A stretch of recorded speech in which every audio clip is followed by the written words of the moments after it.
Hello students, now we will learn the steady state heat transfer.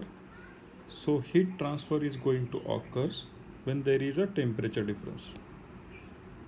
The temperature difference may be within the body or body and its surrounding medium.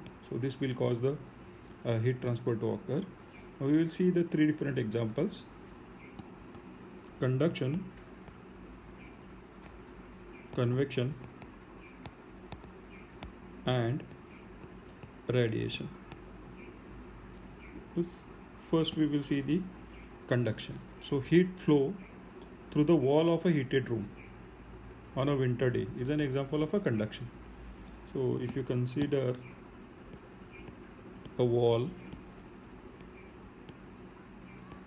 of a room which is heated on a winter season, so here we will have the environment outside, and then the conduction is going to take place through this wall. So that is the example of a heat transfer by the conduction.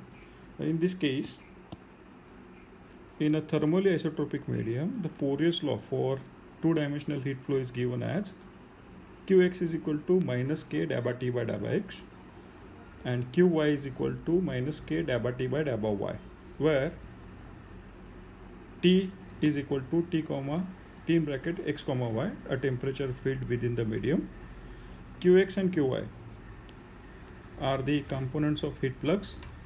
K is a thermal conductivity, which is a material property, and dabba t by dabba x is the temperature gradient in x direction, and dabba t by dabba y temperature gradient in y direction. So this is about the conduction.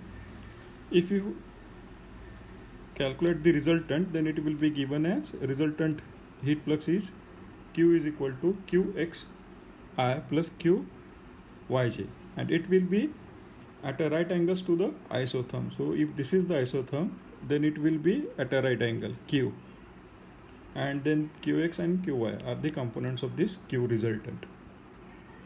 Now this is the concept of conduction. Now we'll learn the phenomenon of convection. A convection heat transfer, there is a transfer of energy between fluid and solid surface as a result of obviously again a temperature difference. There may be a free air natural convection. The example of a free or natural convection is circulation pattern set up by boiling water in a kettle. So if you see the example of a kettle or a pot having a water, then it will have the circulation pattern created. So the water which is having higher temperature will go in upward direction, and water with lower temperature will go in a downward direction, and it will cause the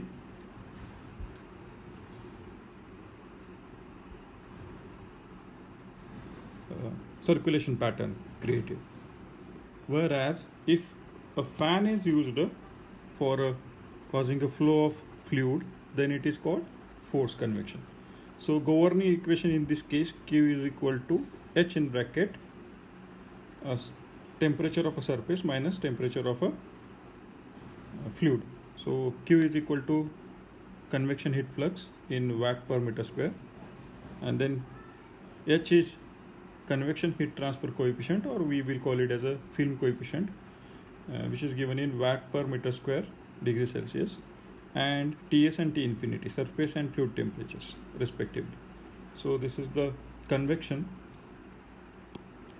Now in convection, the film coefficient H is the property of a flow, and it depends upon the various factors,